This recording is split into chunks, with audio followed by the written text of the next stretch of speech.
Delacorte Theater Reimagined, a glimpse into Central Park's iconic Shakespeare stage. Imagine a place where Shakespearean sonnets collide with steel skyscrapers, where art isn't just acted but lives within the walls themselves. Welcome to New York's revitalized Delacorte Theater, a 63-year cultural heartbeat now reborn. Nestled deep within Central Park, this iconic open-air stage has long stood as testament to New York's open spirit, offering free Shakespeare to millions. But here's the twist. Its 2025 comeback isn't just a cosmetic overhaul. It's a radical reimagining that challenges our very understanding of what a theater should be.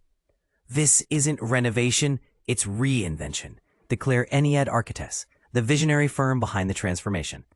Their bold approach peels back decades of weathered wood to reveal a space reimagined by both natural and urban elements. The theater's exterior now wears a skin of reclaimed redwood from 25 decommissioned city water towers, a nod to NYC's architectural DNA. Each plank tells a story, sourced from all 5 boroughs like geographic puzzle pieces, unified under one roof. But most people miss the true poetry here. Under that rustic facade lies cutting-edge thinking. Tilted walls that mimic Central Park's shifting light patterns, an asymmetrical canopy that bows to passing storm clouds, and drainage systems preparing for the climate storms of tomorrow. It's movement captured in timber, explains Stephen Tu, Ennead's design partner. Like the park itself, it breathes. The real revolution, though, happens where literal and emotional barriers break. Ennead has shattered obstacles, both physical and social. Ramps now greet wheelchair users with dignity, bariatric seats welcome larger frames, and sightlines have been recalibrated for equitable viewing. This isn't mediocre inclusion, it's architectural justice, the team argues. Performers even gained lifts to transcend stage accessibility challenges, a quiet rebellion against traditional theatergoers. Yet controversy simmers.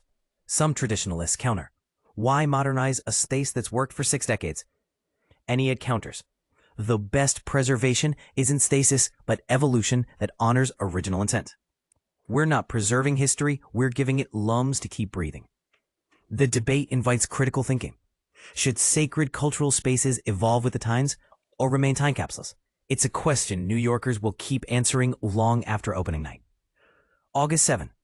We'll see this battleground turn stage shine bright. 12th Night's star-studded cast, including Peter Dinklage, Lupita Nyong'o, and Daphne Rubin Vega, will tread the boards under Ennead's new canopy. But the real drama? The $42 million project's funding from city coffers exemplifies public backing for free art, a rare victory in today's privatized cultural landscape. Theater belongs to everyone, declares Public Theater Executive Director Patrick Willingham, and now our doors are physically wide enough to welcome that everyone. Psst, look closely at that redwood. Every plank holds whispers from Brooklyn factories, Queens factories, and your neighborhood's past. It's New York's story wall, telling where we've been. The question? Will you help shape where it goes next? Share your thoughts below. To explore the Delacorte's next act, visit publictheater.org or call +1 212 967 7555. Located at 81 Central Park West, the theater seats 1,800 under its updated angle. And yes, it's still free, because New York's soul should never have a price tag.